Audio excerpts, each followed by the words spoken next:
Assalamualaikum warahmatullahi wabarakatuh. Di sini kami akan mempresentasikan hasil diskusi kami mengenai teori-teori pendidikan dengan dosen pengampu Rabiatul Adawiyah MPD. Kami dari kelompok 4 yang beranggota saya sendiri yaitu Nursepa NPM 3062056062 dan teman saya yang bernama Lili Sulastri NPM 3062056088 yang akan dimulai oleh saya sendiri dan akan dilanjutkan oleh teman saya.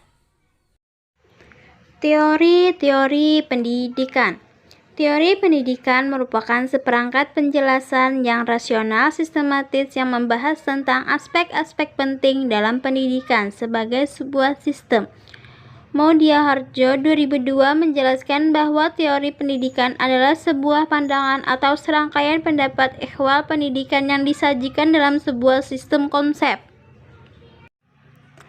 Macam-macam teori pendidikan. Ada 4 aliran teori pendidikan. Sukma Dinata 1997 yaitu pendidikan klasik, classical education, pendidikan personal atau pribadi, personalized education, teknologi pendidikan, technology education, dan pendidikan interaksional, interactional education.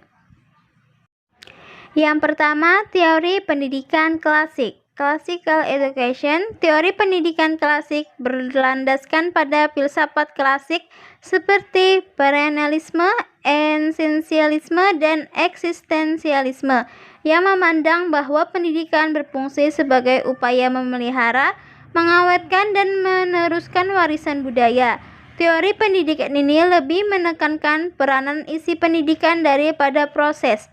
Isi pendidikan atau materi diambil dari khazanah ilmu, pengetahuan yang ditemukan dan dikembangkan para ahli tempo dulu yang telah disusun secara logis dan sistematis.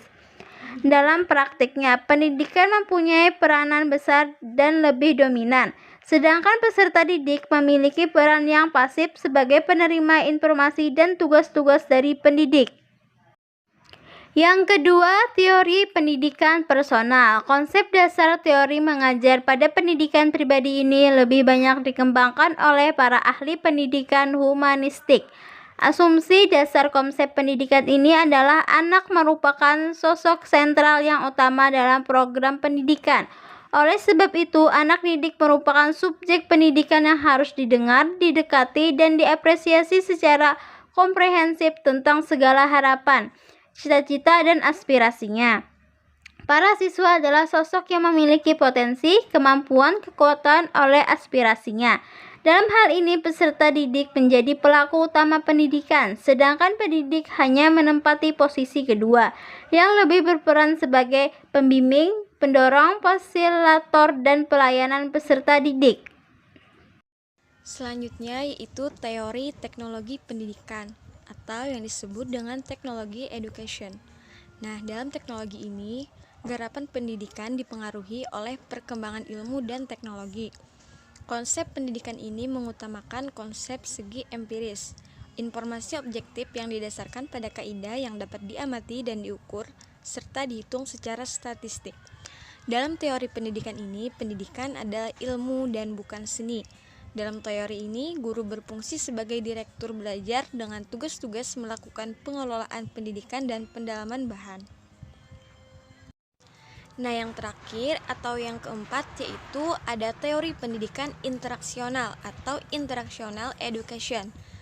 Nah, dalam konsep ini manusia adalah sebagai makhluk sosial. Pada dasarnya manusia selalu membutuhkan manusia lain untuk bekerja sama, berinteraksi dan bekerja serta hidup satu sama lain. Pendidikan interaksional ini menekankan interaksi dua pihak atau multi pihak, yaitu guru, siswa, dan lingkungannya, sehingga terjadi hubungan dialogis dan interaksional. Dalam proses belajarnya, model interaksional ini terjadi melalui dialog, yang mana guru berperan dalam menciptakan dialog dengan dasar saling mempercayai dan saling membantu. Bahan ajar teori pendidikan interaksional ini banyak diambil dari lingkungan.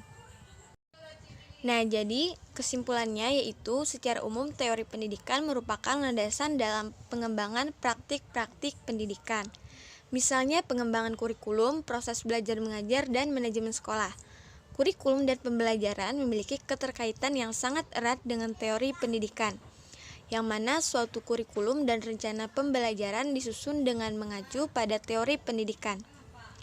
Ada 4 aliran teori pendidikan menurut Sukmadinata 1997, yaitu pendidikan klasik, pendidikan personal atau pribadi, teknologi pendidikan, dan yang terakhir pendidikan interaksional.